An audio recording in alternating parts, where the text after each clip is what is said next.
നമുക്കിന്ന് സ്പെഷ്യലേ വേറൊന്നും കേട്ടോ, കുറച്ച് മീൻ കിട്ടിയിട്ടുണ്ട്. അപ്പോൾ ഞാൻ വിചാരിച്ചു ഇന്നൊരു വെറൈറ്റി ആയിട്ടൊരു മീൻ കറി വയ്ക്കാനാണ്. നമുക്കിപ്പോൾ മീൻ കറി വയ്ക്കാം.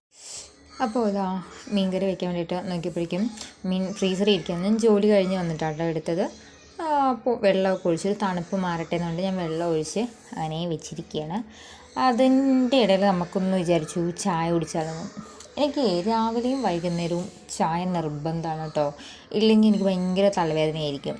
അതുകൊണ്ട് ഞാൻ വിചാരിച്ചു എനിക്കൊരു ചായ കുടിക്കാം.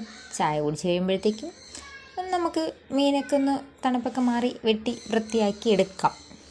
അങ്ങനെ ഞാൻ ചായ ഇതാ റെഡി ആയിട്ടുണ്ട്.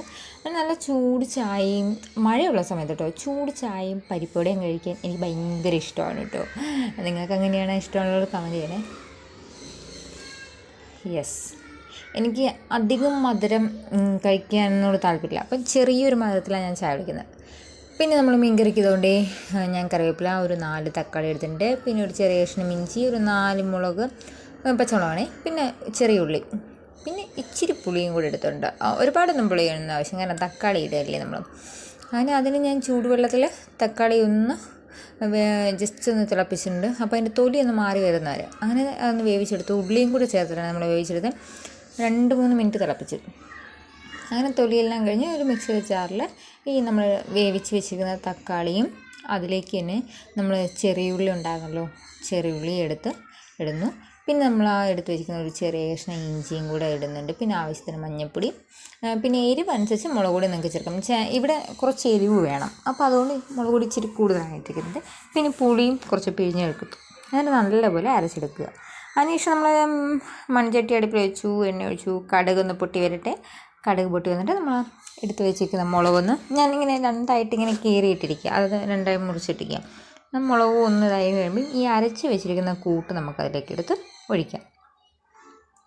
പിന്നെ ഞാൻ പറയുന്നത് വെച്ചാൽ നമ്മൾ ഒരുപാട് വെള്ളമൊന്നും ഒഴിക്കേണ്ട. കാരണം എന്ന് വെച്ച് കഴിഞ്ഞാൽ നമുക്ക് കറി ഒരുപാട് വീട്ടിലിപ്പം കറി എങ്ങനെയാണോ ആവശ്യമുള്ളത് അതനുസരിച്ച് നമ്മൾ വെള്ളം ഒഴിച്ചു. ഒരുപാട് വെള്ളം ഒഴിച്ച് കഴിഞ്ഞാൽ അതൊന്ന് കുറുകി കിട്ടാൻ ഭയങ്കര പാടായിരിക്കും.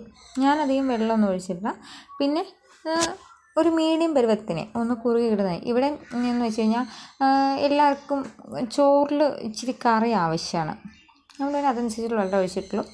പിന്നെ നമ്മൾ ആവശ്യത്തിനുള്ള ഉപ്പും കൂടി ഇട്ടുകൊണ്ട് നമ്മൾ പുളി നമ്മൾ അരയ്ക്കുന്ന സമയത്ത് തക്കാളി അരച്ച സമയത്ത് നമ്മൾ ഒഴിച്ച് കൊടുത്തിട്ടുണ്ടായിരുന്നു.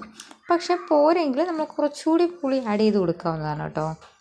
അങ്ങനെ ഞാൻ എല്ലാം കലക്കി സെറ്റ് ചെയ്ത് അതിലേക്ക് നമ്മൾ കറിവേപ്പിലയും കൂടി ഇട്ടുണ്ട്. ഇനി ഇതൊന്നും നല്ലപോലെ തിളക്കട്ടെ. തിളച്ച് വന്നതിന് ശേഷം നമ്മൾ വെട്ടി വൃത്തിയാക്കി വെച്ചിരിക്കുന്ന മീൻ കഷ്ണം ഇട്ട് കൊടുക്കാവുന്നതാണ്.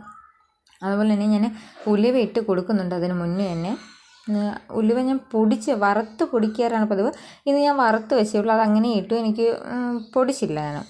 അങ്ങനെ നല്ല തിളച്ച് വന്നിട്ടുണ്ട്. അപ്പോൾ അതിൻ്റെ ഉപ്പും പുളിയും എല്ലാം നോക്കിയിട്ട് പോരേക്ക് ഒന്നുകൂടെ ഒന്ന് ആഡ് ചെയ്ത് കൊടുത്തിട്ട് നമുക്ക് ഈ മീൻ കഷ്ണങ്ങളെല്ലാം അതിലേക്ക് ഇട്ട് കൊടുക്കാവുന്നതാണ്. അത് മിക്സ് ചെയ്ത മീനായിരുന്നു കേട്ടോ. നമ്മുടെ നാട്ടിൽ ഈ കൊഴുവ എന്നൊക്കെ പറയുമായിരുന്നു. എൻ്റെ നാട്ടിൽ കൊഴുവ എന്ന് പറയും. ഇവിടെ പക്ഷേ തിരുവനന്തപുരം സൈഡിലൊക്കെ നെത്തോലി എന്നൊക്കെയാണ് പറയുന്നത്. നെത്തോലി, കൊഴിയള അങ്ങനെയുള്ള മീനൊക്കെ ആയിരുന്നു. അങ്ങനെ ഞാൻ കുറച്ച് പൊരിക്കാൻ മാറ്റി വെച്ചിട്ട് ബാക്കിയാണ് ഞാൻ കറിയിലേക്ക് എടുത്തത് കേട്ടോ. അങ്ങനെ ഇനി കഷ്ണങ്ങളെല്ലാം ഇട്ട് കൊടുത്തു. നല്ലപോലെ തിളച്ചിട്ടുണ്ട്. ഇച്ചിരിയും കൂടെ ഒന്ന് കുറുകി വരട്ടെ. കുറുകി വന്നതിന് ശേഷം മുകളിൽ ഇച്ചിരി പച്ചവെളിച്ചെണ്ണയും കൂടെ ഒഴിച്ച് നമുക്ക് ഇറക്കി വെച്ച് ചോറിൻ്റെ കൂടെ കഴിക്കുന്നത്. അങ്ങനെ ഇവിടെ കറി സെറ്റ് ആയിട്ട് നമുക്ക് ചോറ് കഴിക്കാം.